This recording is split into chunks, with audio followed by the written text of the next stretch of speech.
Bom dia a todos e a todas. Vamos começar o nosso evento com algumas presenças ilustres, né? Nosso diretor, Antônio Marcos Nome, o doutor Hélio Barbosa, advogado reconhecidíssimo aqui em Belo Horizonte e no mundo inteiro, e que prestigia o nosso evento, que hoje é super especial. Um evento que começou com um grito na padaria aqui na Afonso Pena, há uma semana atrás. Eu que contar esse caso. Eu entrando na padaria, alguém grita, professor, professor, professor. Aí eu falei assim, você lembra de mim? Falei, foi meu aluno. Foi meu aluno.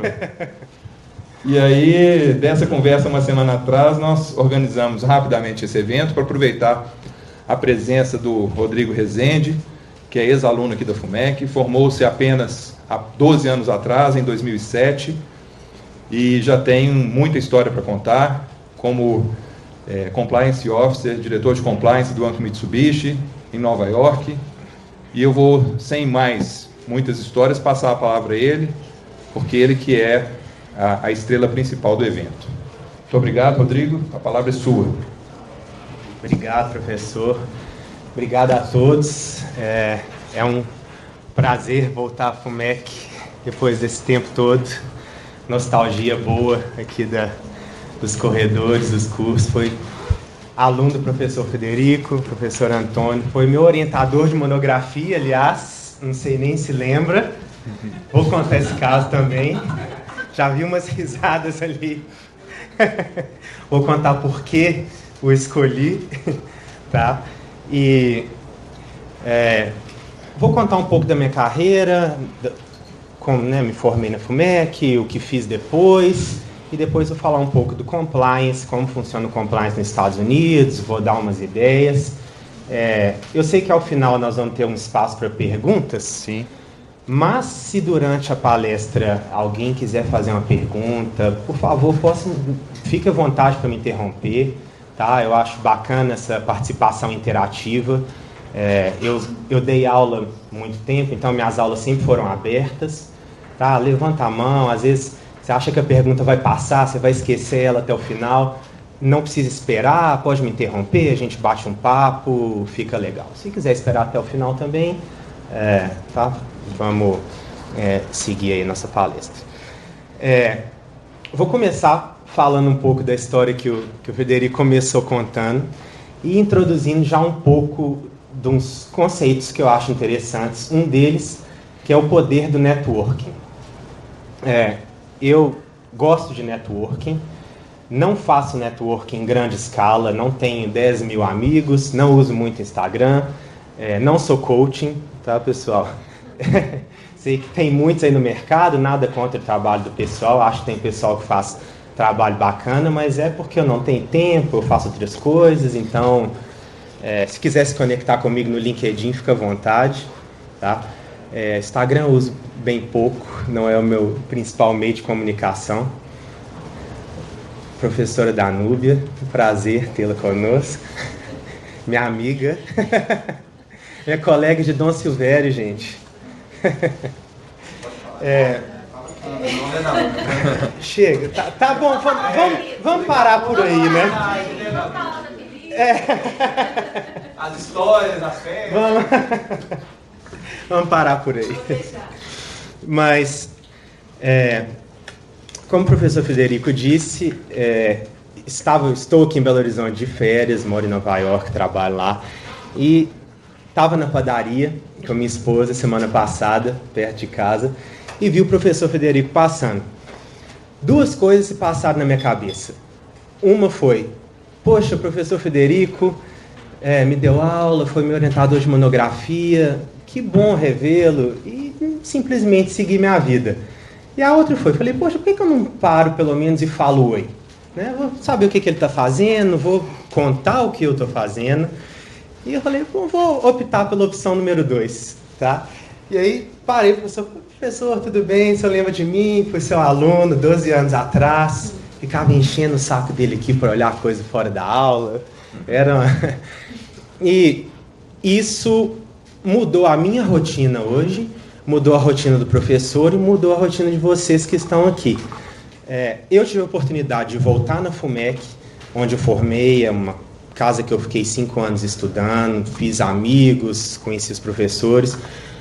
O professor pôde encontrar um ex-aluno que seguiu uma carreira e vocês talvez carreguem alguma informação legal ou aprendam, tenham um dia diferente na vida de vocês.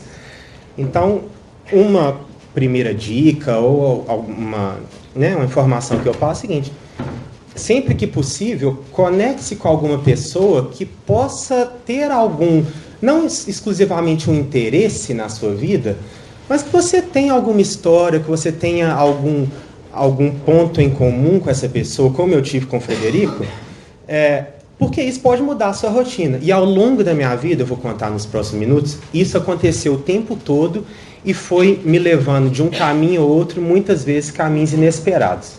Tá? Um outro fato que eu lembrei que eu acho importante falar é o seguinte: eu escolhi o professor Frederico para ser o meu orientador de monografia porque era a pessoa que primeiro tinha os valores e ministrava a aula das coisas que eu gostava, que era o direito comercial na época, né? Tinha umas apostilas que a gente tinha que estudar e tinha que saber o direito comercial. Então eu queria partir para o direito comercial, queria entender, queria estudar, queria seguir a área tributária, empresarial, tá? E era um professor que eu sabia que ia me impor altas qualidades, ia me impor um nível de estudo alto para aquilo, tá? Era um professor que tinha maior popularidade para ser orientador? Não. Nunca foi, né? Mas eu ainda assim o escolhi, eu não tinha dúvida, porque eu sabia que esse esforço extra ou esse foco me levaria a sair da faculdade com uma bagagem maior, tá? Não estou dizendo que todo mundo deve escolher um ou outro professor, você deve escolher aquela matéria ou aquela disciplina ou aquele tema que mais te interessa, não vai exclusivamente pelo professor. Mas eu tive o privilégio de poder juntar os dois. O professor Frederico ministrar as aulas que eu gostava, do tema que eu gostava, tá? E poder saber que ele ia me passar, ele ia requerer de mim um nível de estudo alto, né? E que me levou, no futuro, a ter um conhecimento maior de direito comercial, ter um conhecimento de direito tributário, tá? Bom, me formei em 2007. Logo após a faculdade, estava conversando com o professor Frederico. Lá, há 12 anos, o meu objetivo de vida era viver exclusivamente de dar aulas, era ser professor universitário, era o meu maior sonho. Eu entrei na faculdade de Direito com esse sonho. Eu nunca quis fazer concurso público, meu pai é concursado, formou na Federal há muitos anos atrás, se aposentou como analista do Banco Central, 30 anos de carreira, mas nunca foi meu sonho, eu sempre quis ser professor. Era o meu sonho, era a minha ideia na época. Eu falei com o professor Frederico, eu queria dar aula de manhã à tarde, aula de manhã à noite, advogar à tarde. Então a gente vinha conversando, era o meu interesse nesse momento, naquela época. Logo após eu sair da faculdade, eu procurei fazer um mestrado, que era o próximo passo para te capacitar a ser professor universitário. Então, procurei fazer um mestrado que fosse reconhecido pela CAPES, que é um requerimento, né, das faculdades e do MEC, mas não queria fazer um mestrado em Direito. Então, procurei fazer um mestrado em Economia, tá? Para expandir um pouco os meus horizontes. Porque lá atrás eu já vi que se você forma em Direito, se você se especializa em Direito, o Direito vai ser o seu caminho natural, tá? Se você procura um outro caminho, ou se você abre a sua cabeça para outras áreas, né, você pode aumentar o seu aspecto de trabalho, você pode aumentar as suas capacidades. Então, eu tive essa ideia de fazer um mestrado que fosse possível utilizá-lo para dar aulas e também fosse aumentar, se eu precisasse trabalhar no setor financeiro de uma empresa que não fosse como advogado, mas que o meu curso de Direito e o meu mestrado juntos poderia me dar uma vantagem sobre os demais candidatos, eu teria isso. Então, essa foi a minha ideia. Fiz o mestrado, concluí o mestrado no ano de 2010 e fui convidado a dar aulas na UniBH. Minha primeira disciplina foi macroeconomia, que não tinha absolutamente nada a ver com direito. Tá? Era mais especificamente, o nome da disciplina era Cenários Macroeconômicos. Então, fazia análise de cenários macroeconômicos para o curso de MBA em Gestão de Negócios. Né? Então, eu fazia toda uma pesquisa de como a macroeconomia se desenvolvia em vários países. Japão, países europeus, países desenvolvidos, Estados Unidos, Noruega, Finlândia. Fazia em paralelo da macroeconomia nos países da América Latina. E fui professor desse curso por 5 anos. Tá? Nesse tempo, eu utilizei as ferramentas que a faculdade me oferecia para fazer outros cursos, para aumentar o meu conhecimento em outras áreas, para sempre procurar outras áreas de conhecimento. Então, como explica o professor Federico, fui para a Espanha ministrar aulas, não ganhava nada, pagava viagem por minha conta, mas ia porque a faculdade me abria portas e me colocava em contato com a faculdade que tinha parceria na Espanha. Fui para a Alemanha, algumas viagens eu tinha patrocínio, alguns cursos eu tinha patrocínio, outros cursos eu tinha patrocínio, tá, gente? Não nego nada, não. Então, é parte do seu caminho. O importante é que, nesse meio tempo, eu não me fechei exclusivamente ao direito e procurei abrir minha cabeça para outras áreas. Não estou dizendo que o que funciona para mim vai funcionar para você. Meu objetivo é só passar um pouco das informações.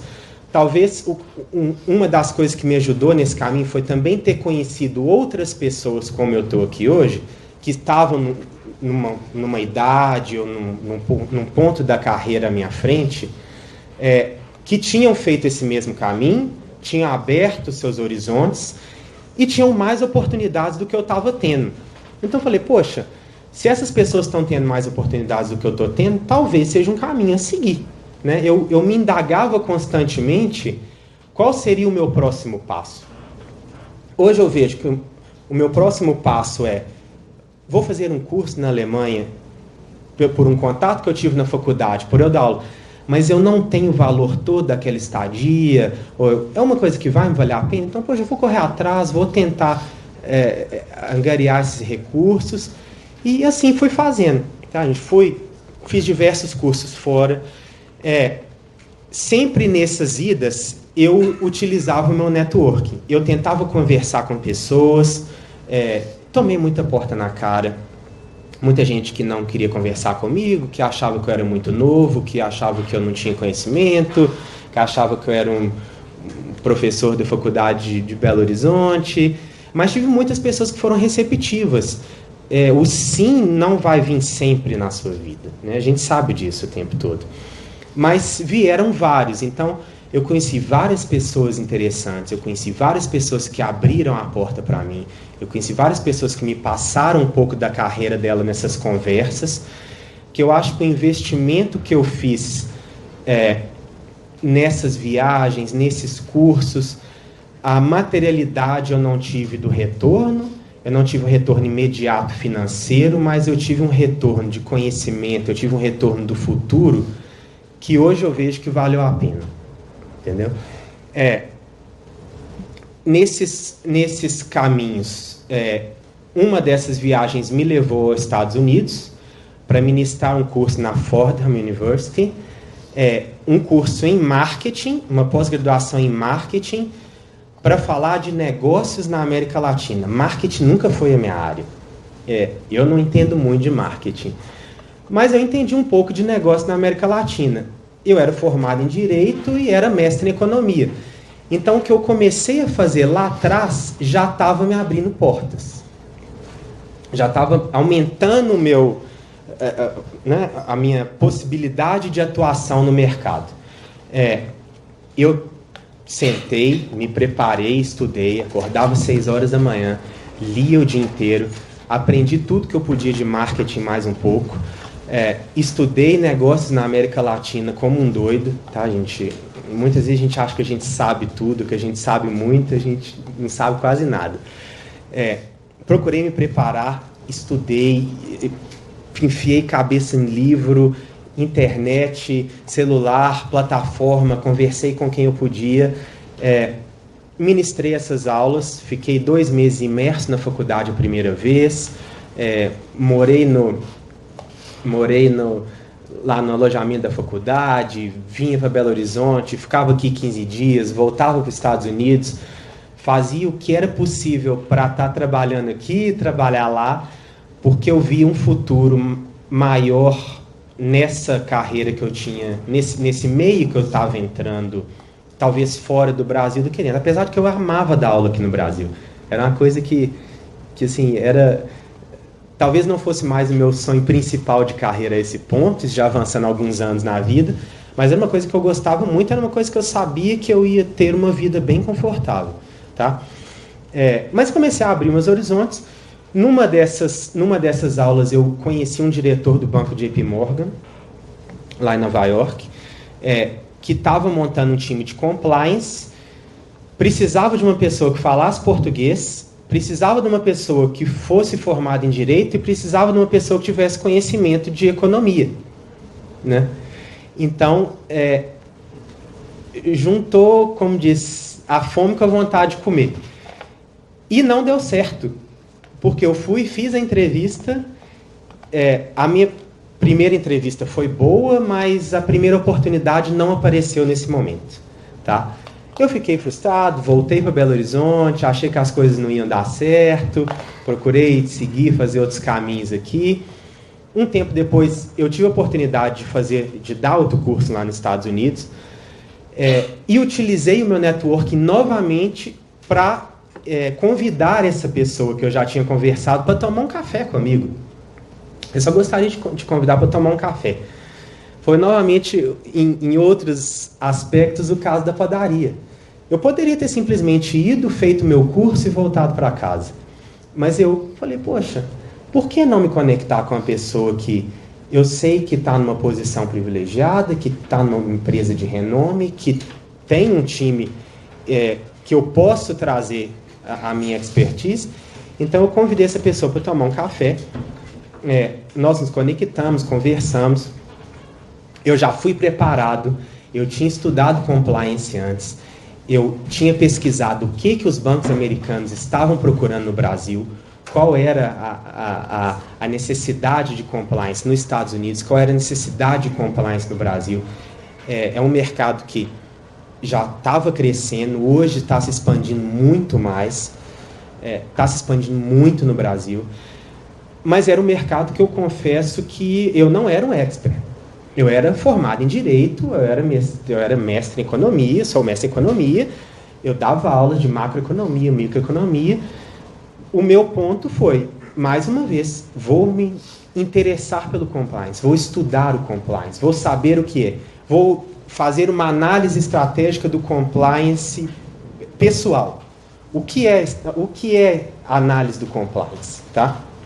Então, mais uma vez, fiz investimentos pessoais, comprei uns livros, sentei, me inteirei, li e cheguei nessa conversa mais preparado do que se eu não tivesse tido essa cabeça, tá? Nessa segunda conversa, eu já ofereci mais informações úteis para ele, que possibilitou ele chegar na empresa e construir um caso para poder me contratar. Tá, gente? Então, foi uma coisa que eu me preparei antes e eu ofereci para a pessoa que tinha uma possível vaga para mim ter alguma informação útil que ela pudesse trazer isso para a empresa e a empresa pudesse se interessar por mim. Porque simplesmente chegar lá e falar, eu sou advogado de direito, eu sou advogado, eu conheço o direito, eu conheço a economia na América Latina e eu posso trazer alguma coisa é muito vago, né? Então eu trouxe informações úteis já do compliance, com um pouquinho que eu tinha estudado, para essa pessoa teve a possibilidade de criar esse caso dentro da empresa e, enfim, me oferecer a vaga. E aí eu resolvi ficar, várias outras coisas aconteceram no meio do caminho, tá? Mas essa foi a minha porta de entrada para o compliance. O meu contato diário com o compliance, primeiro foi com a lavagem de dinheiro, que é uma coisa... Era um time de Latin America, então era um time do JP Morgan em Nova York. O JP Morgan tem uma operação muito grande no Brasil, eles têm um volume de captação de dinheiro, principalmente em São Paulo, no Sul, um pouco em Minas Gerais, mas eles têm clientes corporativos, eles têm clientes pessoas físicas, então eles têm um volume de captação de clientes no Brasil, clientes investindo dinheiro no Brasil e nos Estados Unidos. A questão é, como é um banco americano, eles estão necessariamente sujeitos às regras de compliance americana. E as regras de compliance americanas são rígidas. Tá? Eu vou explicar isso daqui a pouco. O compliance americano é muito rígido. Ele tem um controle descentralizado, ele tem agências que estão diariamente dentro das instituições financeiras. Então, não importa se você opera somente nos Estados Unidos, somente na América Latina, se você opera em algum desses países, ou a instituição tem algum vínculo com os Estados Unidos, você está sujeito às regras de compliance americana, às regras de lavagem de dinheiro, às regras de anticorrupção, né? Então, e ao mesmo tempo, eles tinham pouco conhecimento de tudo que estava conhecendo. Era também a época que a Lava Jato estava saindo, já estava andando, mas já tinha muita coisa acontecendo, então o Brasil estava em foco por uma questão não tão positiva, dessa questão de corrupção que já estava acontecendo no mercado.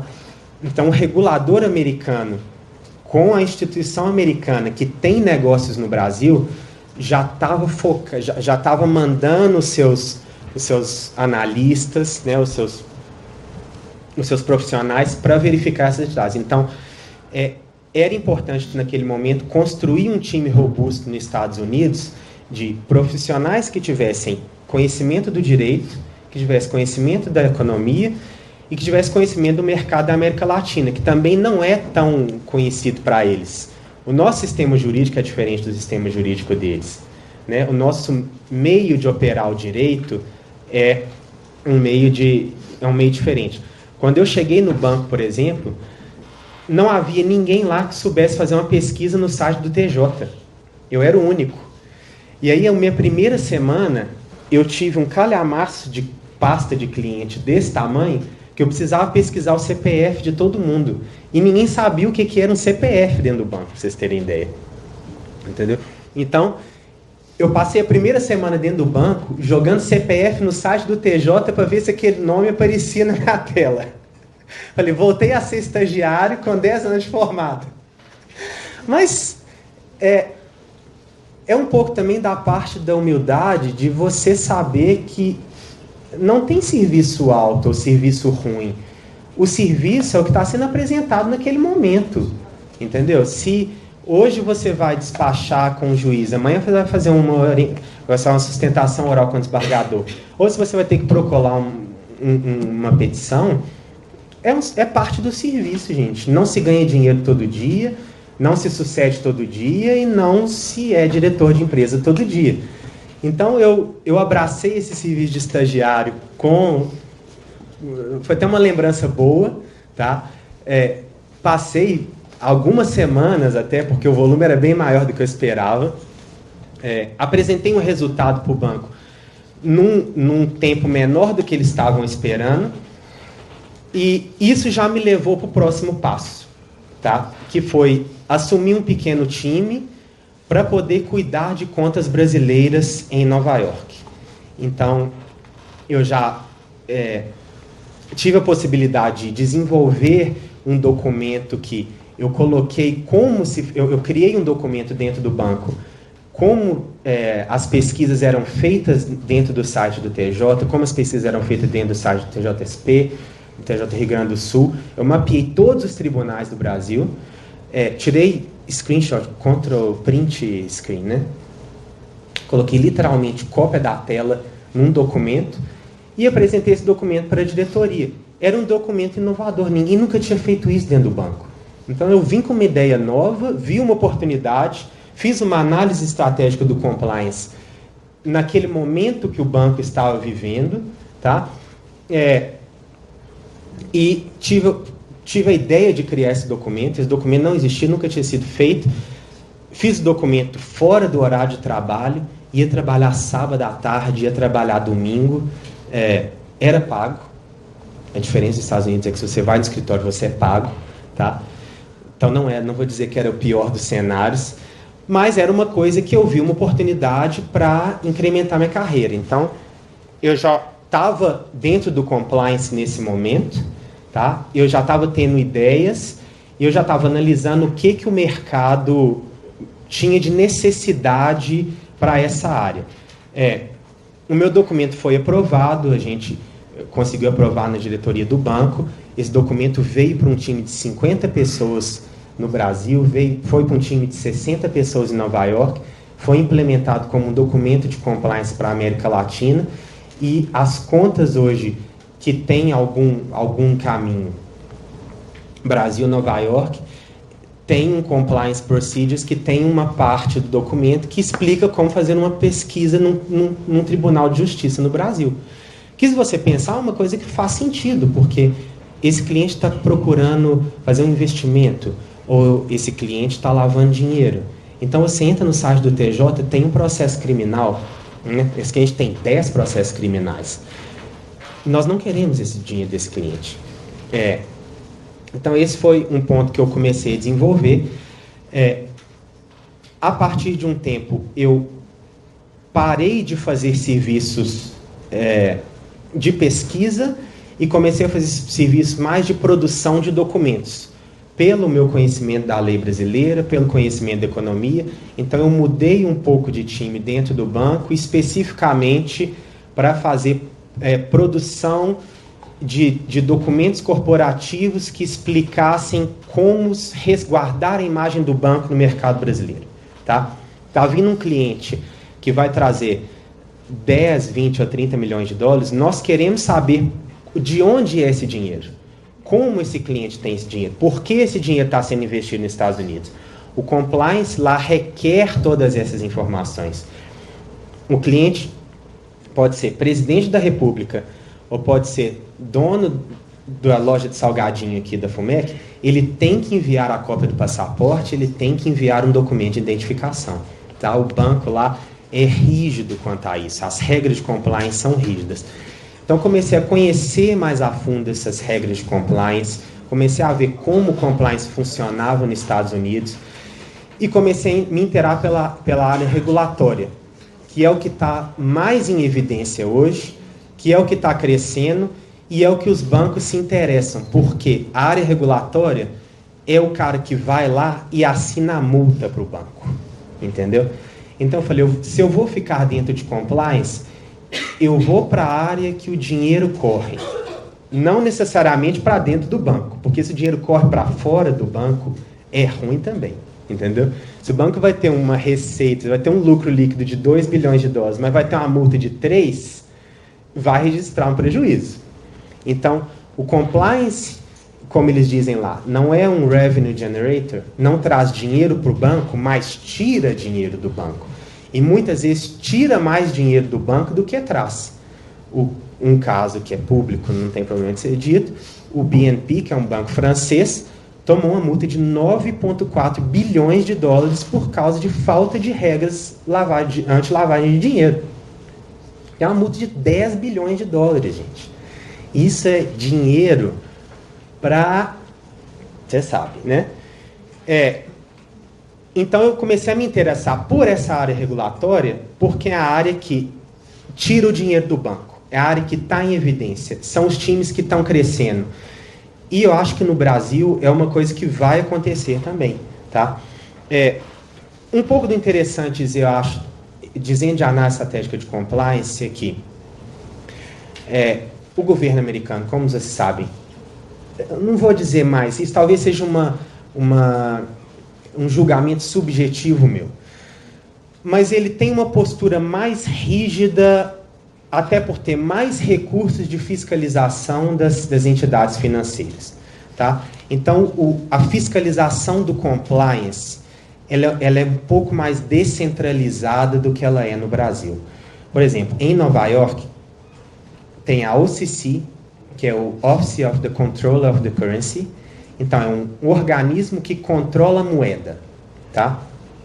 Você tem o DFS, que é o Department of Financial Services, que é um órgão do Estado, do governo do Estado de Nova York, que controla todas as instituições financeiras que são baseadas em Nova York.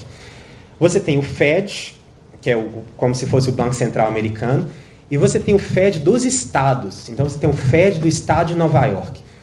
Todas essas instituições podem fiscalizar os bancos, tá? E elas fiscalizam os bancos ao mesmo tempo. Aqui no Brasil, eu vejo que a fiscalização, ponto número 1, ela é concentrada no Banco Central. Então, essa é uma função do Banco Central. Eu talvez até desconheça um pouco, porque eu não trabalho tanto no nível local. Possa ter, talvez, o Ministério da Justiça, alguma coisa, mas eu desconheço. Isso aí peço perdão, é ignorância minha. Controladoria Geral da União. Pois é, então, talvez tenhamos uma segunda linha, Controladoria da União, tá? Mas eu acho que a função principal, COAF, mas talvez a função principal de fiscalização seja um departamento de fiscalização do Banco Central, tá? Que é um departamento dentro do banco. Então, talvez tenhamos uma via de, o que se chama lá, First Line of Defense. Temos uma linha, temos uma primeira linha de fiscalização e talvez tenhamos linhas secundárias, mas não tão envolvidas quanto as linhas americanas. A linha americana, o governo americano, ele tem essas instituições buscam profissionais no mercado, tá? Não é um sistema de concurso público como tem no Brasil, é um sistema de contratação, os salários são competitivos, muitas vezes eles são melhores que as instituições financeiras. O currículo que você pega trabalhando nessas instituições, ele depois te dá uma alavancagem na sua carreira muito grande. Então, as pessoas têm interesse em trabalhar até nesses reguladores para poder voltar para o mercado depois. Muitos vão e ficam, porque, como eu disse, o salário muitas vezes ele é melhor do que o salário de mercado. Eles pagam 10, 20, 30% mais do que um departamento de compliance de um banco, por exemplo. Então, eu conheço vários colegas, já tive chefe que saiu de um banco, 10, 15 anos de banco, para ir trabalhar no compliance, na área de fiscalização, como diz, mudando de time, né? Eu protegi o banco, agora eu vou ir te aplicar a multa. Porque o salário é competitivo, existe carreira, você pode crescer e no futuro, se você tiver interesse, você pode voltar para o banco, tá? É a mesma linha que eu te falei, é a linha do regulatório, tá? Especificamente, o que é o regulatório? Como se fosse um pouco, que sendo bem simplista, uma consultoria jurídica interna para o banco. Por quê? É você saber as regras e as regulações financeiras que existem no mercado e saber se a sua instituição financeira está aplicando aquelas regras, tá? Esse é o ponto que traz as multas, que atrai a fiscalização, e esse é o ponto que traz a multa. Por quê?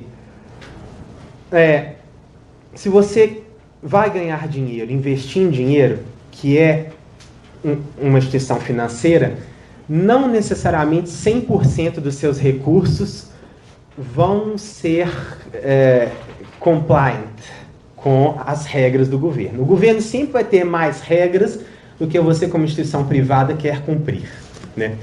Então, é claro que as regras devem ser cumpridas, mas nos Estados Unidos a linha é dura. Então, saber o ponto certo de eu vou correr o risco de ter esse cliente como cliente, ou eu vou simplesmente não ter mais o risco e vou fazer a saída desse cliente da minha instituição financeira, é hoje o ponto alto do compliance nos Estados Unidos. O ponto alto do compliance nos Estados Unidos hoje chama Risk Management, tá? A instituição que eu atualmente trabalho, o Banco Mitsubishi, parar um pouquinho de conversa, contar um pouco da história. É o 5º maior banco do mundo, tem 360 anos de história, tem 2,8 tri de dólar em asset, o que é basicamente um PIB do Brasil. Tá? Crise não passa muito perto. Os japoneses têm uma história, é um banco japonês, os japoneses têm uma história milenar, eles são muito focados às regras, então o compliance de uma instituição japonesa ele é muito rígido, ele é muito robusto. O time que eu trabalho especificamente, o meu time é um time pequeno, tá? Deve ter de 20 a 30 pessoas, mas eu creio que o compliance em Nova York deva ter mais de 5.000 pessoas. Todos funcionários do banco, formados, pós-graduados em diferentes níveis de carreira. Tá? Então, você tem a pessoa que é o que a gente chama de entry level, que é o formando que acabou de sair da faculdade, que consegue uma oportunidade desde que ele desenvolve compliance, e você tem o Managing Director, que é o cara que já está lá há 25 anos, que conhece o mercado americano, que tem contato no governo. Tá? Então, você tem todos esses níveis de carreira. Mas, só dizendo, dentro do meu banco, da empresa que eu trabalho atualmente, devo ter mais de 5.000 profissionais. O JP Morgan, que é um banco americano, que tem, creio que hoje mais de 300.000 funcionários nos Estados Unidos, deve ter um time de compliance entre 30 e 50.000 pessoas. Tá? Só para vocês terem ideia. Então, são 50.000 pessoas nos Estados Unidos trabalhando com compliance dentro de uma única instituição financeira. Para você ter ideia da importância que as instituições lá dão à observância das regras. Né? Porque essas pessoas estão ali trabalhando diariamente para que as regras sejam cumpridas, para que não haja lavagem de dinheiro.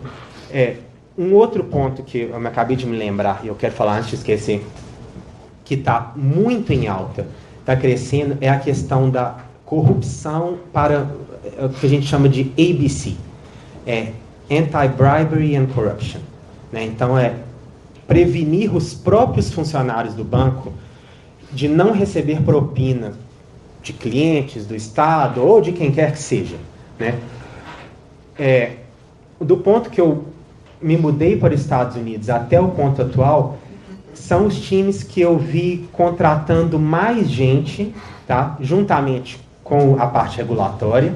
São times menores, são times ainda menores, é claro, pelo volume da ocorrência. Então, você imagina que lá nos Estados Unidos também que tem leis rígidas, que se você for pego com um caso sério de propina, você vai enfrentar de 5, 10, 15 ou 50 anos de cadeia, né? Então, as ocorrências são pequenas, mas ocorrem. Mas as instituições financeiras, elas querem mostrar aos reguladores que elas estão focadas nisso e que elas estão contratando e investindo em pessoal capacitado que entendam de políticas antipropina. Tá? Então, por exemplo, um funcionário do banco não pode receber um presente de um cliente que seja maior do que $100. Se o cliente convidar para um almoço, esse almoço não pode ser maior do que $75. Tá? E as regras são rígidas, gente. Ou você cumpre ou você está fora. Não tem esse meio termo de, mas hoje é sexta-feira, vou tomar um shopping aqui com o cliente, talvez ele vá pôr mais um dinheiro, entendeu? Se alguém fica sabendo disso e ligar para o hotline do banco, você está fora. Eu já vi gente sendo retirada da mesa sem poder voltar para buscar as coisas, entendeu? Por quê? A ideologia americana é que as coisas funcionam e a sociedade se organiza se houver regras. E se as pessoas cumprirem as regras. Tá? Se você não cumprir as regras, você vai sofrer uma pena. Então, as instituições financeiras elas querem se resguardar porque as penas para uma instituição financeira que tem um lucro líquido de $3 bilhões, ela é alta. O governo não vai lá te dar uma multa de $50 mil. O governo vai lá te dar uma multa de $500 milhões. E se você, como responsável pelo compliance, tomou uma multa de $500 milhões, é melhor você ter uma explicação válida. Porque ou você vai perder seu emprego, e talvez você nunca mais vai trabalhar com compliance no mercado, ou você vai mostrar para o banco que o processo do banco não funcionava sob a sua administração. Tá? Então, é por isso que as pessoas levam seu emprego a sério, elas se especializam e elas seguem as regras que o governo impõe. Eu vou evitar aqui na palestra de fazer qualquer comparação com o Brasil, porque eu acho que fica chato. Toda vez que eu venho aqui, o pessoal fala, mas me conta, aí depois eu conto como que é lá, como que é aqui, o povo vira comigo assim, mas você só fica comparando as coisas. Aí eu parei de comparar agora. Tá? Então eu conto como é lá, você faça a sua comparação própria. Eu acho que fica mais interessante. Então, voltando ao assunto, esse time antipropina, ele está crescendo muito, apesar de que numa margem menor do que o time regulatório, porque o time regulatório ele tem um espectro maior, lá também existem leis escritas, as regras são escritas, o presidente pode amanhã, como vocês veem toda hora na televisão, e emitir uma regra de próprio punho que muda todo o sistema financeiro. Eles não fazem isso porque eles sabem que isso, né, dá um impacto muito grande. Mas é bom estar antenado. As pessoas, eu chego no trabalho todo dia, eu me intero do que está acontecendo na economia, eu vejo quais são os próximos passos. Nós temos sites de compliance que o banco assina, nós temos diversos softwares, a gente usa muito a Thomson Reuters, Bloomberg. É uma parte importante da análise de estratégia de compliance.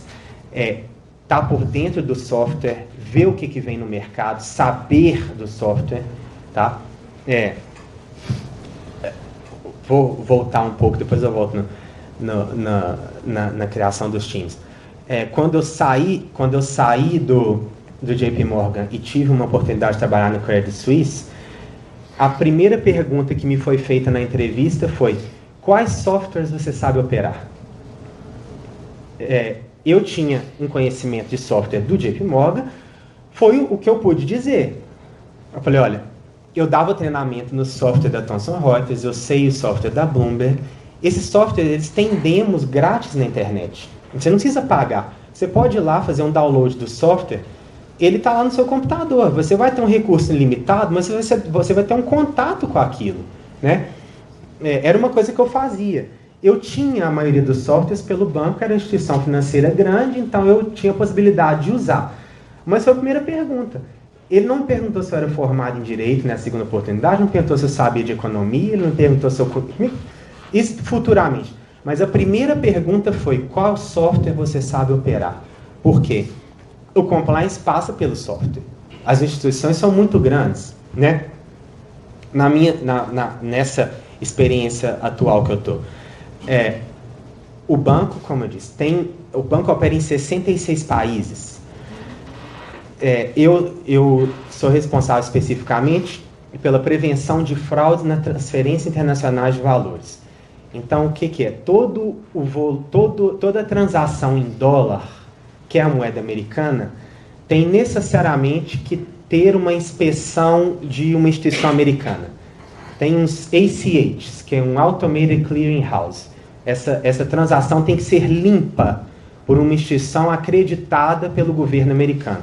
Você não pode simplesmente operar dólar por sua conta própria. Tá? Se você mexe com dólar em algum momento da sua vida como empresa, você tem que ter um departamento de compliance primeiro, e você tem ou contratar externamente, e você tem que ter uma supervisão de alguma agência, alguma empresa, alguma coisa ligada ao governo americano. Se você faz isso e você é descoberto, provavelmente você vai sofrer uma sanção, uma exclusão do mercado, vai ser difícil a empresa continuar no mercado em algum momento. Então, todas as transações que são em dólar precisam ter essa visão do compliance pelo banco. Como é um banco muito grande, tem aproximadamente 260 mil transações por mês. Obviamente, não tem como olhar cada uma delas. A gente precisaria de um time de eu nem sei quantas pessoas, porque 260 mil transações, se cada pessoa olhar 2.000, 3.000 transações por mês, eu vou precisar de 80 mil funcionários. Então, nós temos um software que faz a primeira linha de defesa. Se esse software não encontra nada, essas transações vão para uma quarentena e depois elas podem ser limpas automaticamente ou elas vão para uma segunda linha. Se elas já têm alguma coisa que levanta uma bandeira vermelha no software, elas são passadas para um outro time de compliance e esse time faz uma amostragem e manda para a gente mais ou menos entre 10 e 12 mil transações que precisam ser revisadas manualmente. Então, uma coisa que eu vi, que eu até conversei com um amigo meu advogado aqui em Belo Horizonte, que ele me disse, olha, as empresas, escritório de advocacia, estão investindo em software, as empresas americanas também estão investindo em software, mas eu vejo que quanto mais se investe em software, mais se precisa de mão de obra humana para analisar o produto que sai daquele software. O software ainda não é 100% autônomo ou funcional para garantir a segurança de uma instituição financeira. Então, por isso que os times de compliance cresceram e crescem tanto nos Estados Unidos. Porque ele investe em software, o banco cresce, atrai negócio, atrai dinheiro e eu tenho que contratar gente. O que é ótimo. É favorável para a economia. Todo mundo está ganhando. Entendeu? O banco está ganhando, o banco está trazendo mais clientes, o cara que faz o software está vendendo mais software, o cara que quer ser empregado está sendo empregado e a economia está crescendo. É um microciclo econômico que está se desenvolvendo a partir da instituição financeira, que é ótimo para todo mundo. Que é talvez uma das poucas coisas que eu vou falar do Brasil, que é um pouco do que falta, que esse desenvolvimento de ciclos econômicos, ou microciclos, ou macrociclos, para atiçar a economia como um todo, para colocar fogo na economia, entendeu? Então, eu vejo isso dentro dos bancos. Os softwares, o banco investe muito em software, tem muito software, é pesado pelo volume das transações, pelo volume do banco. É um banco com, se não me engano, 60 mil funcionários. Então, você imagina o volume de transações, o volume de negócio que é feito diariamente, não tem como isso ser feito manualmente, até porque nós não estamos na época da máquina de escrever mais, né, gente? Então, o computador faz a maior parte das coisas, mas o capital humano ainda é fundamental para fazer a análise final, a aprovação final de todas essas análises que o software faz, ainda é feita, a gente brinca que é na caneta. A caneta é digital, né? É um ok no e-mail, é um scanner que você faz, não tem efetivamente, mas a análise ainda é feita na caneta, ou seja, o capital humano especializado ainda é fundamental.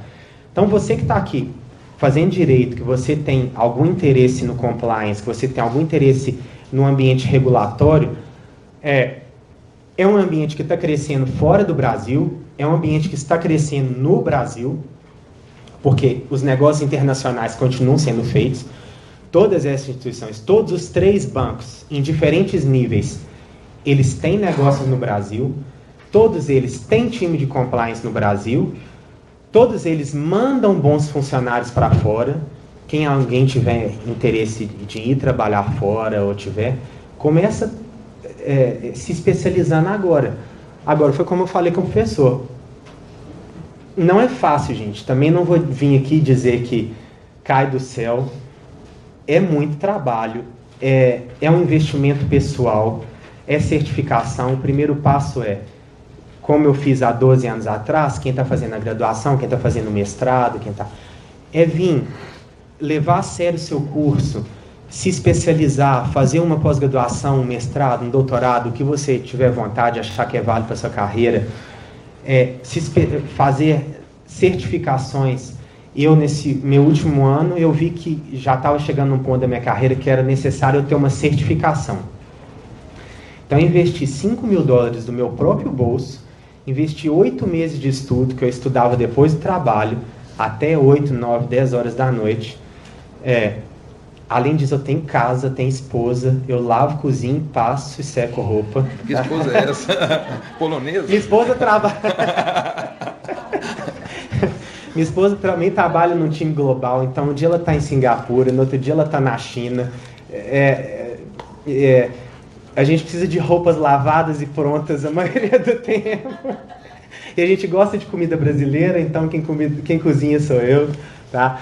Então, é muito trabalho. Às vezes eu tenho senso que as pessoas vêm e falam, poxa, legal, você se formou, e parece que magicamente você caiu em Nova York num banco. E não foram assim que as coisas aconteceram. Como eu falei com o professor, nesses 12 anos, eu vim sempre procurando o próximo passo. Eu vim fazendo meu network. Eu vim investindo dinheiro do meu bolso para me especializar. Eu já viajei muito de férias, mas eu também já deixei de viajar. Eu falei, nesse último ano, talvez eu nem precisaria fazer isso, mas eu investi nesse certificado porque é o certificado em alta do governo hoje, é difícil de ser conseguido, você precisa atender certos requisitos e você precisa estudar muito. Que eu falei, professor, um calhamaço desse tamanho que eles te perguntam o que tem na página 300, ponto número 6, você precisa saber aquele ponto, senão é uma pergunta de múltipla escolha que você perdeu. Então eu sentei 8 meses, trabalhando 10, 12 horas por dia, e fui fazer um certificado que vai me levar para o meu próximo passo na carreira. Agora que eu consegui esse certificado, eu também não paro muito quieto, eu já comecei a fazer outro. Que é bom, mas já está me dando trabalho, entendeu? Mas vai ser bom. Então, às vezes a gente começa, a gente pensa em parar, agora eu parei um pouco de estudar, falei, estou precisando de um tempo, vou lá para Belo Horizonte, vou encontrar com a Danúbia, tomar uma cerveja, entendeu? Lembrar os tempos de Dom Silvério. Então, também tirei um tempinho, não trouxe livro, não trouxe nada, estou dando um tempo. Mas vou voltar e sei que a rotina continua, a carreira continua, a especialização continua. E já estou tendo aqui no Brasil ideias, vendo o que o mercado brasileiro precisa de compliance, como o mercado brasileiro está funcionando nesse momento. Porque eu já vou voltar, seja para esse banco, seja para o próximo, seja para a próxima empresa, com as ideias do que eu vou apresentar de novos projetos para compliance de acordo com o mercado latino-americano, que é o meu foco hoje. Que é o que eu entendo, porque não adianta muito eu falar do mercado da China, porque eu não falo chinês. Eu não conheço muito a China. E eu me especializei na América Latina, porque eu falo português e espanhol. Eu conheço o mercado, eu conheço como as coisas funcionam. A gente meio que sabe como a corrupção funciona aqui, como a lavagem de dinheiro. Então eu já chego com essa visão mais crítica, eu já venho trazendo para o banco ideias de como as coisas estão, como nós vamos prevenir e como que isso vai ser útil para o banco. E eu já mostro como hoje que, como eu vou prevenir, ou vou pelo menos ter projetos válidos para mostrar para os reguladores que quando ele vier, nós estamos preparados. Essa também é a nova visão do futuro do compliance nos Estados Unidos. O regulador lá, ele não bate de surpresa com uma provinha oral. Ele não chega e fala assim, gente, amanhã tem prova, tá? Ele fala assim, dia 25 de setembro do ano que vem, eu vou te fazer uma fiscalização. E é melhor você estar preparado. E ele vem 25 de setembro do ano que vem e ele acha falha. Entendeu? Não é porque os profissionais do banco não estejam preparados. É porque ele sabe que nesse tempo o mercado mudou, ele sabe que novos negócios entraram, e a função dele não é te pegar de surpresa. A função dele é saber se você está se adaptando às mudanças do mercado para ser uma instituição duradoura. Entendeu? Ele quer saber se você está desenvolvendo um departamento de compliance para estar preparado hoje, daqui a pouco, amanhã e daqui 10 anos. Por isso que ele vem daqui 1 ano. Ele pode vir amanhã também, eles vêm, tá? Mas eles não vêm com uma multa, eles não vêm já tão com a pedra na cabeça. eles dão a oportunidade da diretoria do banco preparar os documentos, preparar uma apresentação. E aí o pessoal sempre trabalha muito por esse ano, entendeu? Tem um time que trabalha junto comigo, que não é o meu especificamente hoje.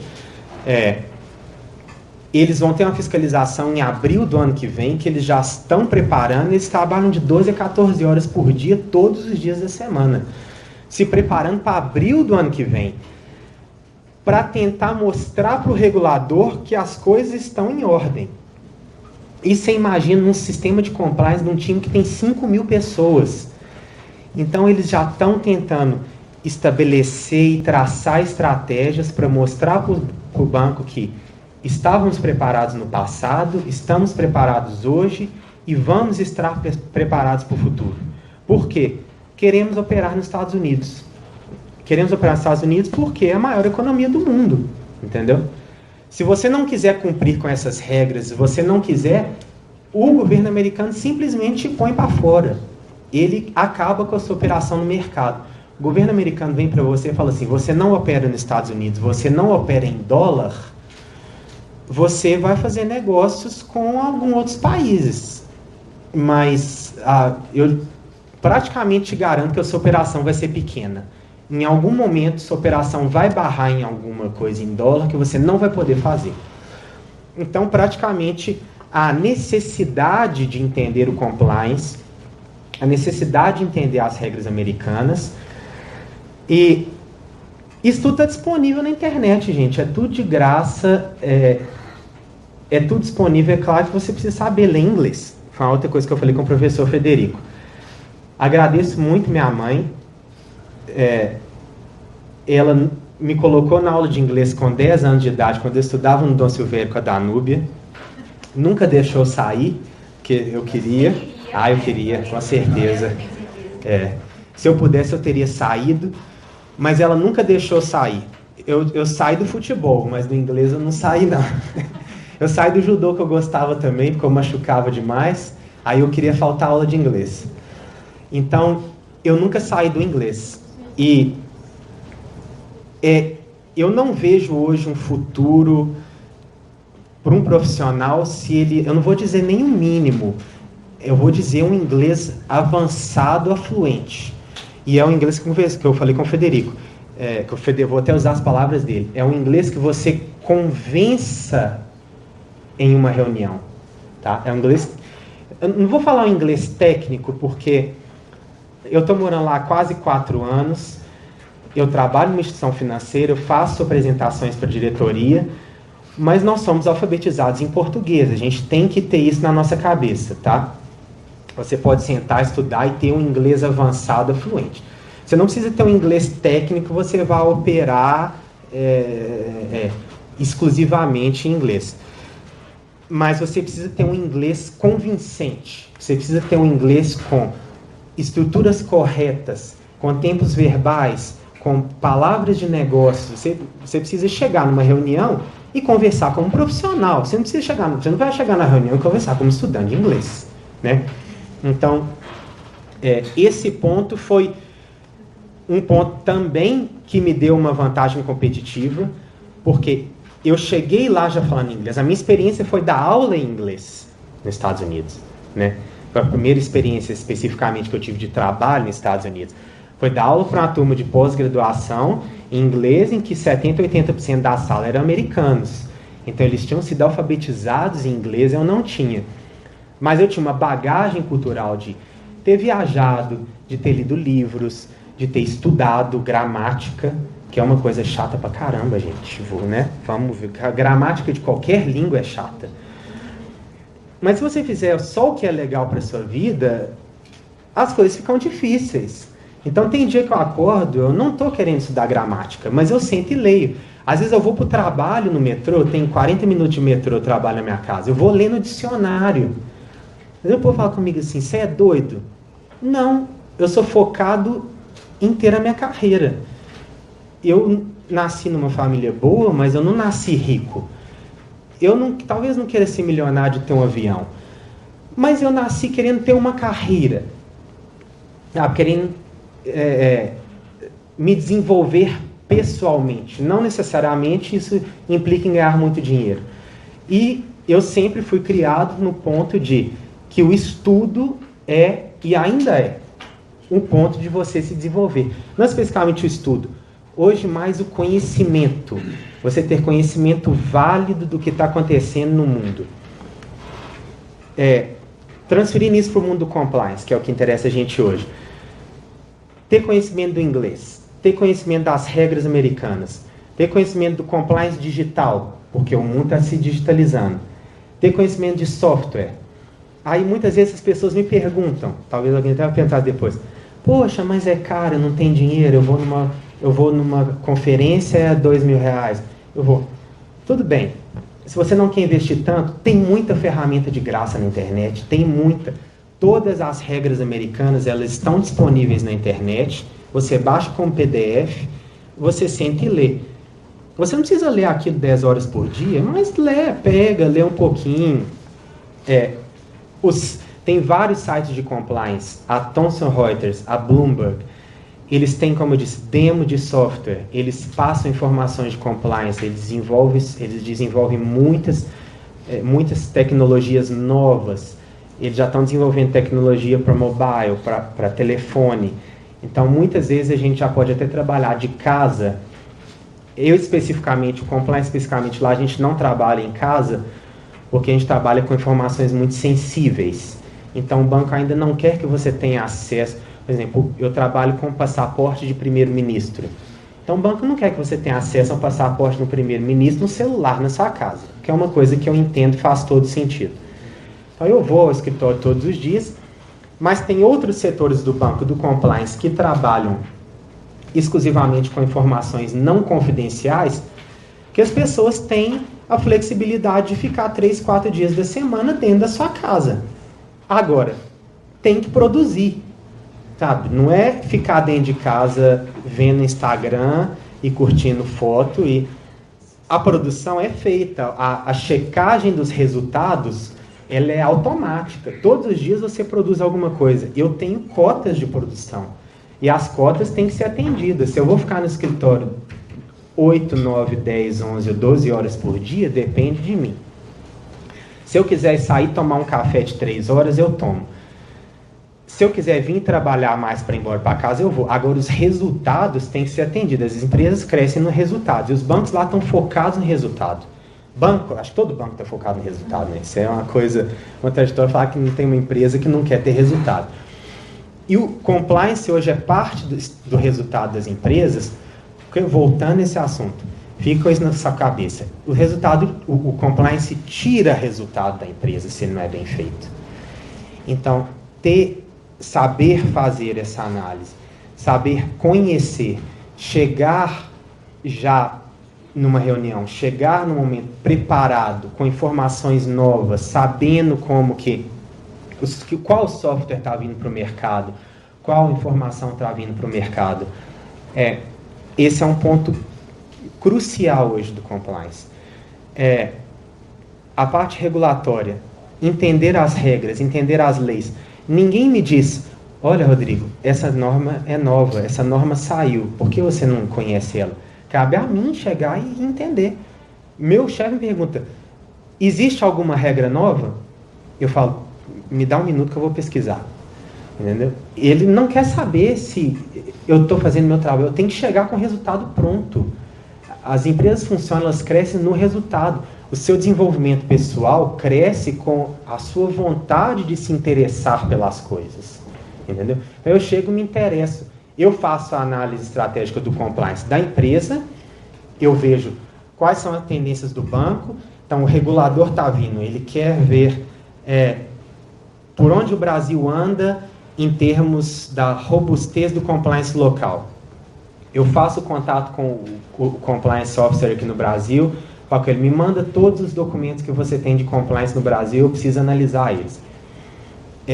Eu faço um relatório em cima dos relatórios que ele me manda, apresento para a diretoria do banco em Nova York.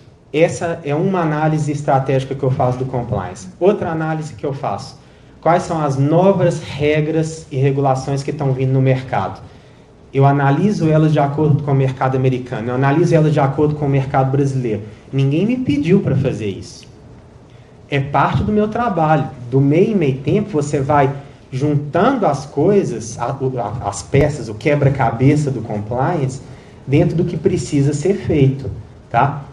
E dessa forma, eu vou apresentando resultados que me permitem crescer na carreira. É garantido? Não. É uma aposta pessoal que eu faço para uma grande empresa. Uma diferença dos Estados Unidos é que se amanhã eles não me oferecerem uma proposta, eu dou um tchau e saio, tá? Porque tem, igual a professora Danube, vai embora. Tá bom. Eu pego e simplesmente saio, eu troco de empresa, porque tem oferta de emprego. Se você não tem tanto essa oferta de emprego, você pode se especializar e abrir o seu leque pessoal para outros campos, tá? Não te impede de ficar parado naquele lugar. Esse é um ponto que eu quero dizer. Simplesmente não fique parado onde você está, porque você não veja uma oportunidade amanhã, ou que você acha que ela não vai surgir no curto prazo. Continue se desenvolvendo. Eu continuo me desenvolvendo o tempo todo, mesmo que eu não veja oportunidades de curto prazo, tá? Eu continuo me desenvolvendo no compliance, eu faço projetos paralelos, eu estudo, eu faço certificações que a maioria delas eu pago pelo meu bolso. Porque talvez amanhã, se eu tiver uma oportunidade dentro da empresa que eu estou, de apresentar um resultado diferenciado, ou se eu apresentar e ele não me apresentar uma oportunidade ou uma contraproposta, eu posso apresentar essa mesma oportunidade para um concorrente ou para uma outra empresa. Entendeu? É assim que o mercado funciona. A empresa te contrata para você prestar um serviço, mas ela pode te mandar embora amanhã. Você é contratado para prestar um serviço para a empresa, mas você também tem que gostar da empresa que você trabalha. Nos Estados Unidos, hoje há muito a via dupla, que as empresas também perguntam aos candidatos: você acha que essa empresa é uma empresa boa para você trabalhar? Que talvez no Brasil é uma pergunta que a gente não faz muito.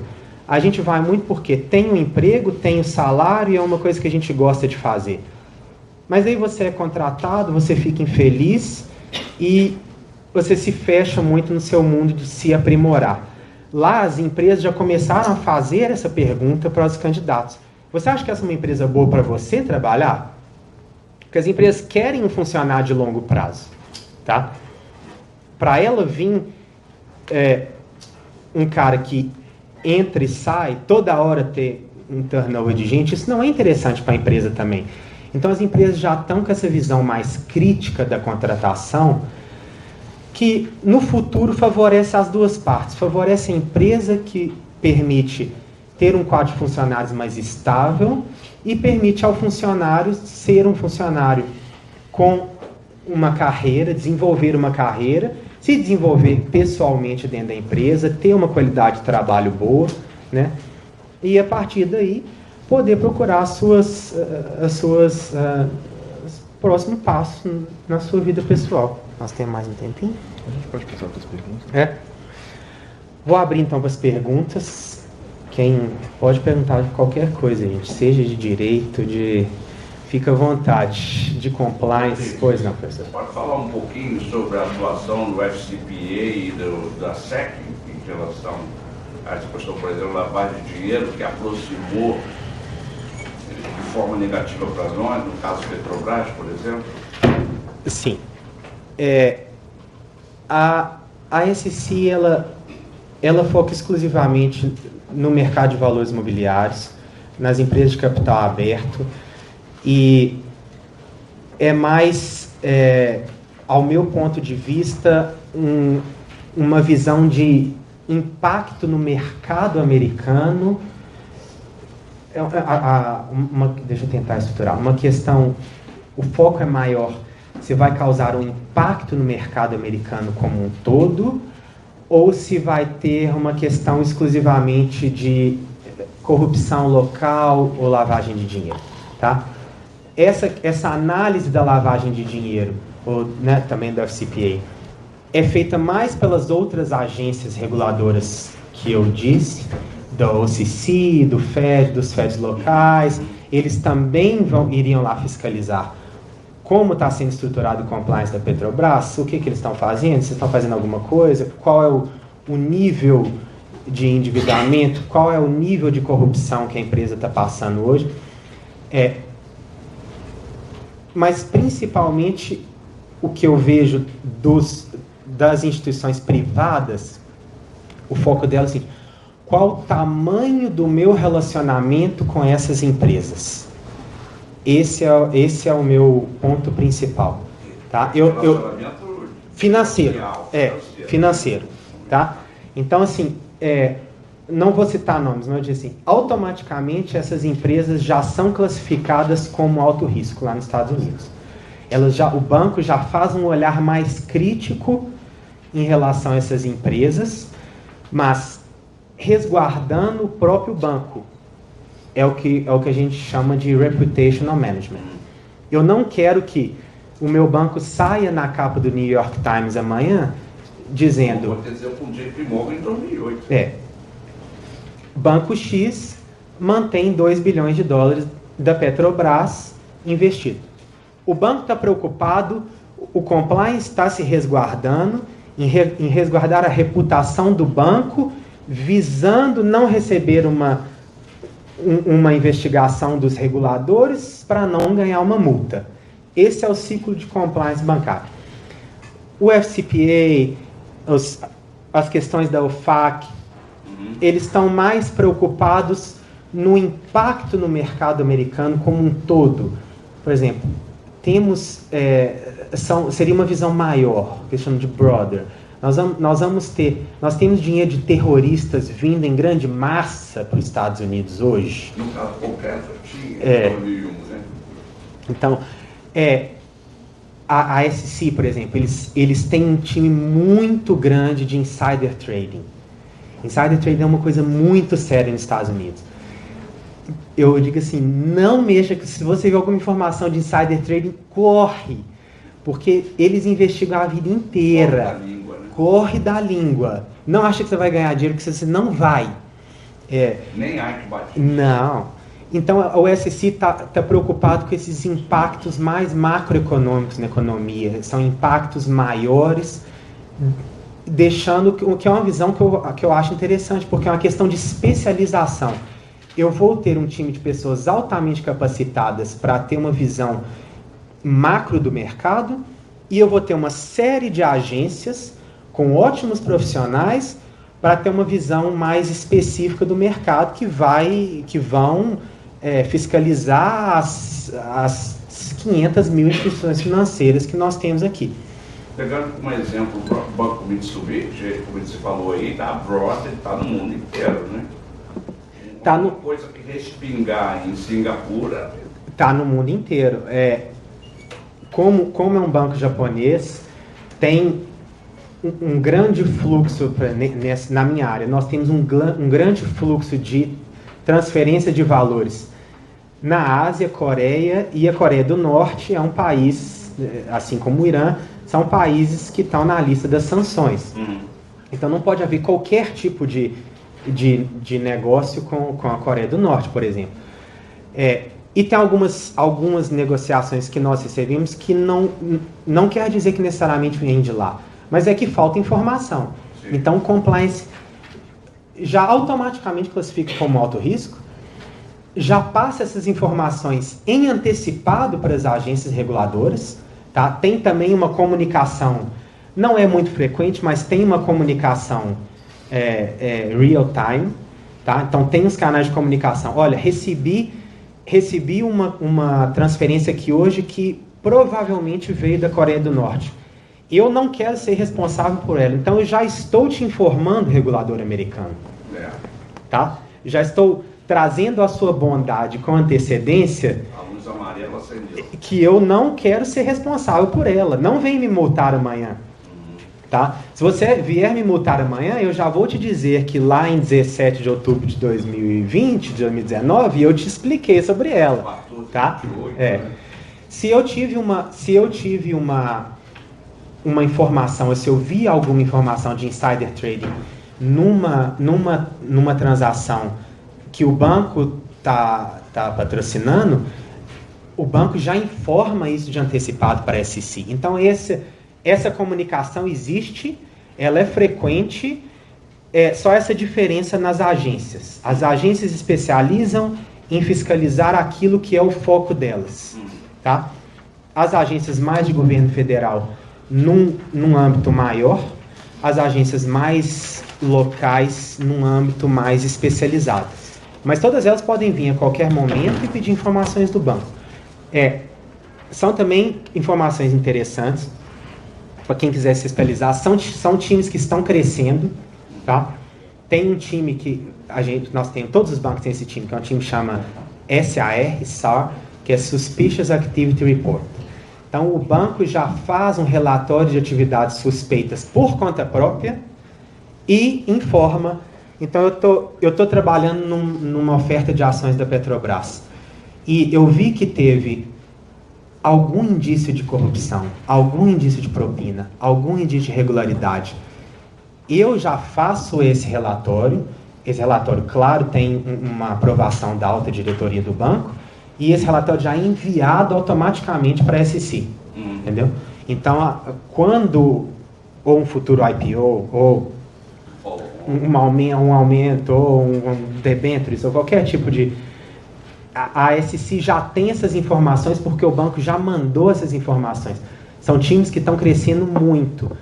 É uma coisa simples, mas é uma coisa especializada. É saber fazer um relatório que está disponível na internet, que pouca gente sabe preencher esse relatório.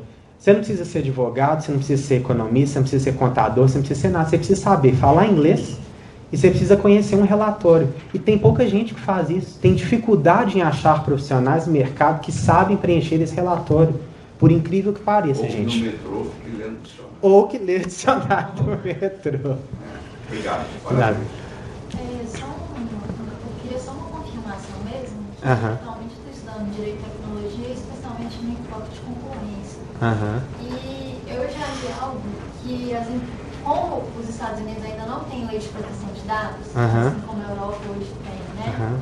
O GDPR lá, por exemplo. Exato. E a gente está para ter, né, a LGPD. O banco que você trabalha já possui alguma regra interna de proteção de dados? Sim. Eu recentemente trabalhei num projeto que não era da minha área, mas era de compliance, que é um time que o banco tem, que é um time robusto também, que é o Data Privacy. A gente precisava, vou te dar esse caso real, que é um caso em bobo. Precisava conceder acesso a um arquivo de documentos, um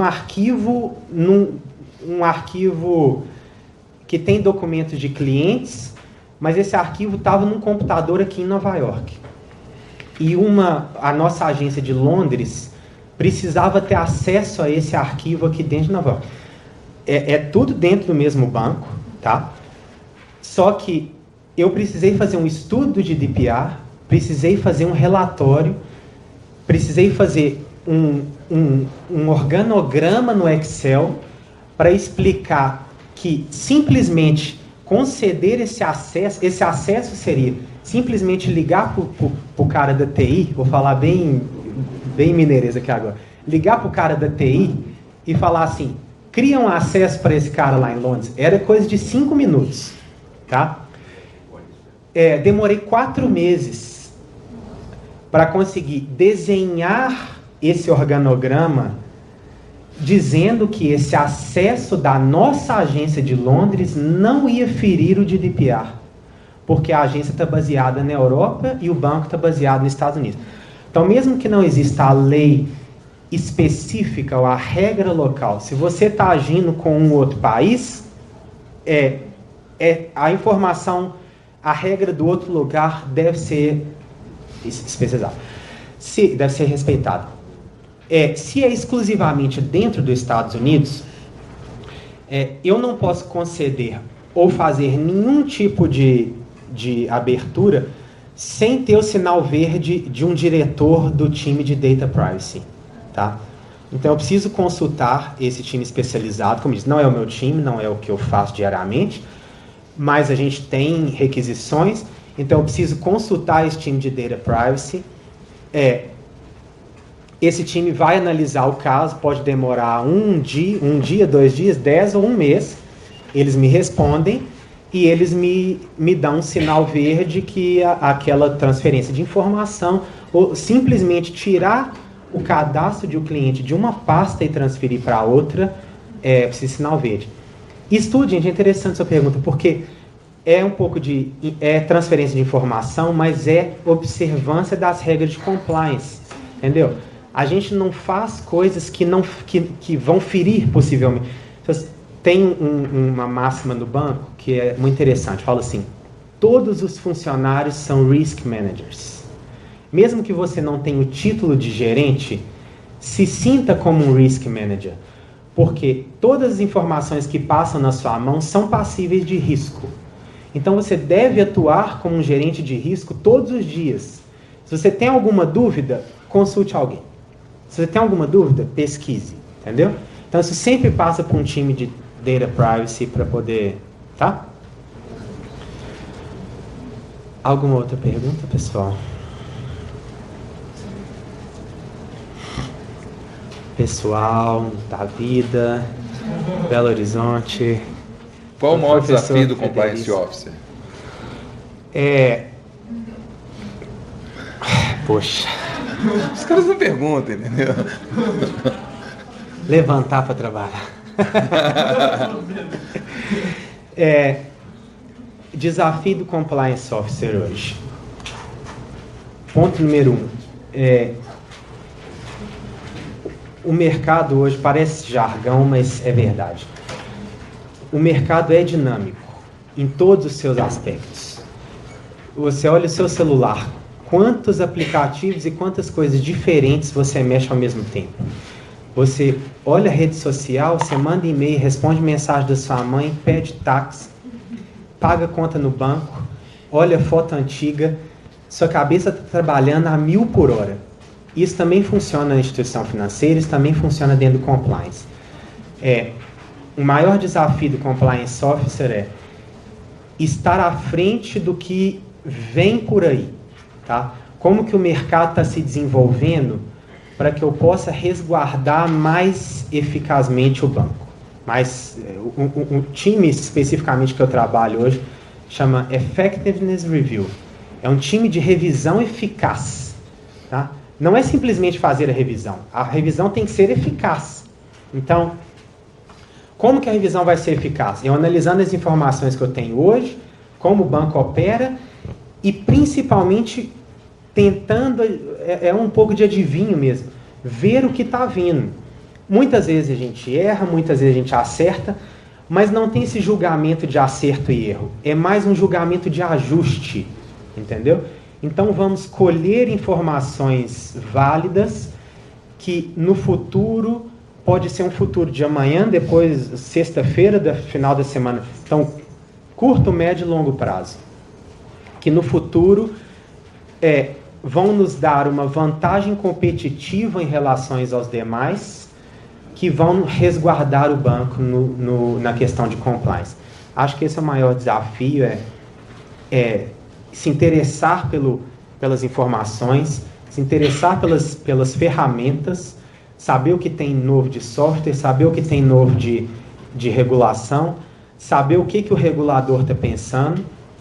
O regulador, só uma coisa interessante, o regulador, ele posta cartas semanais no site dele. Ou seja, ele está dando informações de graça para o banco, como ele está pensando, e ninguém lê. É uma ferramenta fantástica. Ele está te dizendo, banco, eu estou olhando isso, eu vou olhar isso, e ninguém lê. Aí ele vem fazer uma fiscalização no futuro e fala assim, olha, em agosto de 2016, eu postei uma carta que falava da sua deficiência de hoje. Você não viu porque você não quis alegar o desconhecimento da lei, não é que é? Não pode é? ser usado para usar, né? Então, é a mesma coisa, vale, sabe? Então o banco vem e joga isso na sua cara. Ele fala assim, olha, eu pus uma cartinha aqui em 2016 que eu estava falando das suas deficiências de hoje. Você não viu, não consertou porque você não quis. Tá? E essas cartas são postas diariamente, semanal, mensalmente, dependendo do órgão. Elas são de graça, elas ficam lá. Então o banco já te dá. É uma prova com consulta. É fácil.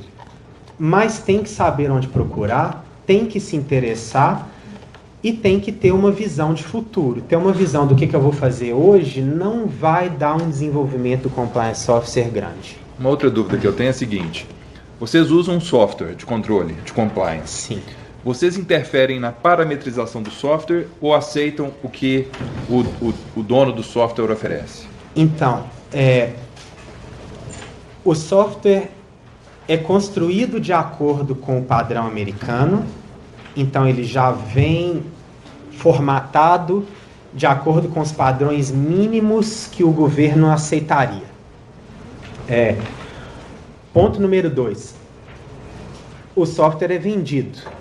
Então, as empresas oferecem para o banco, eu estava fazendo isso há pouco tempo, as empresas oferecem para o banco uma versão beta, primeiro para você testar, ver se vai ser útil para o seu sistema, e ela oferece para os bancos uma capacidade de personalização, o tuning. Então, eu sento lá, jogo qualquer nome que eu quiser, por exemplo, faço o meu tuning. Há pouco tempo passei 2 meses fazendo um tuning. E no final vi que aquele software não ia servir para o banco. Entendeu? E acabou que não contratamos aquele software.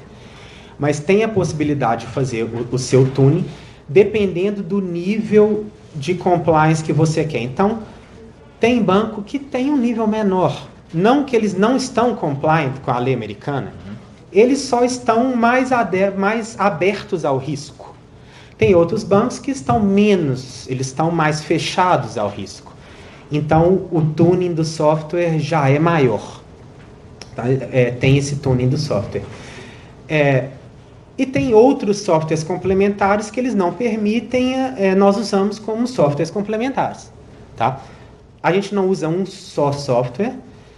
A gente tem cada instituição tem o seu favorito, tem um software principal, mas as pesquisas também são embasadas para ter, se usa lá muito, chama 4i, para ter uma visão de, né, como se tivesse 4 olhos analisando aquilo ali, melhor que 2, né? Uma última pergunta. O sigilo é um mito? Em qual ponto? Em relação à minha vida. O banco tem como conhecer minha vida completamente com esse software? Ou não? Puxa, tem mais 2 horas? Sim ou não? Eu vou tentar explicar em 5 minutos várias coisas sobre sigilo. Ponto número 1, não bancário. Sigilo hoje, em geral, já é um mito. Você anda com um relógio que transmite as suas informações a todo momento. Então, sua vida já não é sigilosa. Sua localização já não é sigilosa.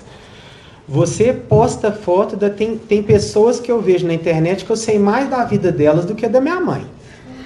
Então, a sua vida pessoal já não é mais sigilosa. Por que você acha que a sua vida financeira é sigilosa? Né? Já é um ponto para a gente refletir. Sim. Tá? Os Estados Unidos, eles têm um conceito de sigilo bem diferente dos outros países, porque eles priorizam a segurança mais do que o sigilo. O que eu acho ótimo, porque eu não tenho nada para esconder. Então eu abro mão de um pouco do meu sigilo para ter segurança. Inclusive do financeiro. Sim. Tá? Sigilo de informação empresarial existe muito e ele é muito rígido, como eu disse. Eu não tenho acesso a várias coisas em casa. Por exemplo, eu não tenho e-mail empresarial no meu celular, porque eu trabalho com transações muito grandes e eu trabalho com documentos pessoais de clientes. Então, eu não tenho nenhum acesso a essas informações fora do banco, porque eu simplesmente posso dar um print numa informação que eu tenho aqui e ali entregar para um promotor de justiça. E o banco não quer estar envolvido a isso, entendeu? em nenhuma instituição, né? Não estou falando especificamente dos meus bancos, sim. não, das minhas experiências, são todas tá? Eles fazem isso pelas vias legais. O law enforcement, o americano, ele age pela via legal, que eu, que estudei direito, acho fantástico, né? Então, o sigilo pessoal, ele vem diminuindo ao longo do tempo, já do jeito que o mundo está se desenvolvendo com essas novas tecnologias. O sigilo pessoal anda junto, né? Com essa... E o sigilo financeiro, ele, se você vai investir dinheiro, se você vai ter empresas, o banco quer saber da sua vida. Então, ele vai colher informações, ele vai colher informações com o cliente, com empresas terceirizadas, com o mercado e com o que ele conseguir achar de informação sobre você para se resguardar na hora do compliance. Se houver muito sigilo, ele não vai conseguir informações e talvez ele te negue esse relacionamento financeiro. Se você também quiser ser muito sigiloso, ele também não vai querer esse relacionamento com você, porque ele vai pensar, as linhas andam, ele vai dizer, esse sujeito está escondendo tanta coisa, ele deve ter alguma coisa errada. Se é pelo sim, pelo não, eu te falo, cai no risk management. Eu vou pelo não.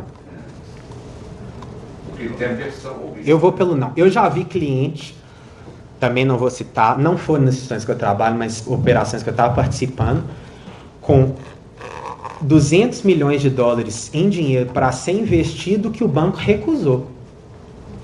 Porque não tinha documentação suficiente para corroborar a identidade do cliente, a origem dos recursos, onde que veio. E é melhor você recusar esse volume financeiro de investimento do que vir amanhã e tomar uma multa de 500 milhões. Porque o governo americano é rígido. Voltando lá no início do que eu falei na palestra, entendeu? Então, também sem nenhum tipo de comparação com o Brasil. Estou dizendo a minha experiência atual, tá? Se lá você chega com 5, 10 mil dólares ou 1 bilhão, não importa se você é famoso, se você é jogador de futebol, se você é artista, você vai me comprovar a origem desse dinheiro. Porque o governo quer que a economia gire de uma forma mais ou menos limpa. Entendeu? Se formos abrir o negócio para corrupção, para propina, para lavagem de dinheiro, vai virar bagunça. É um PIB de 17 trilhões de dólares, vai virar bagunça. Ninguém é AAA. Entendeu? Então, se vamos ser toleráveis à corrupção, imagina os níveis de corrupção que vão surgir com esse volume de dinheiro no mercado. Então, por que você não é assaltado em Nova York? Porque tem lei. O sujeito vai em cana e fica 10 anos em cana. Entendeu? E aí você sai na rua com o seu relógio, você trabalha com um sapato bom, você chega numa empresa que você tem a camisa aqui. A lei peca em todas as suas instâncias de uma certa forma. Entendeu? O principal ponto que eu falo, sair um pouco do sigilo, enfim. Mas o sigilo, eu acho assim, o sigilo ele é muito relativo. Se você quer ter um relacionamento com uma instituição financeira grande, você vai optar por abrir mão do seu sigilo por vontade própria. Entendeu? Acho que tá bom por causa do horário, né? Ok. Deixa eu fazer o pessoal, muito obrigado por terem vindo. Obrigado, professor. Prazer. Eu sempre digo o seguinte: o sucesso do professor é o sucesso do aluno, tá certo? Então, estamos aqui com mais uma prova de que nós, professores da FUMEC, somos bem-sucedidos, somos felizes por isso. Toda vez que vem um ex-aluno aqui e faz o que o Rodrigo fez hoje, é um motivo de alegria para todos nós, para a instituição, e é por isso que nós continuamos aqui, acreditando no que fazemos. No meu caso, há 24 anos já, caminhando para os 25 anos aqui na FUMEC, com a mesma disciplina, de chegar cedo, sair tarde, cobrar e ser exigente, mas acreditando nesse sucesso que o Rodrigo acabou de demonstrar aqui. Muito obrigado, Rodrigo. Muito obrigado a vocês por terem vindo. Ao doutor Hélio Barbosa, que nos engrandeceu aqui com a sua presença e com a sua participação. Que é isso, nós aqui agradecemos sempre. E bom dia a todos. Muito obrigado.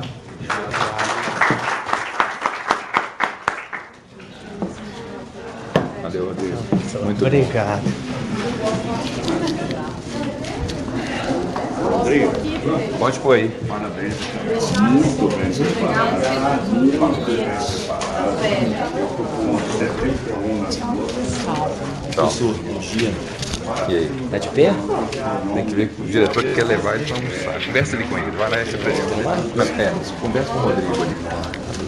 Perto do Antônio Márcio para poder dar Estamos de volta amanhã. Parabéns aí, cara. Hoje os penalistas apareceram. Será por quê? Por que será? Por que será? Teve mais penalista, tem de ver.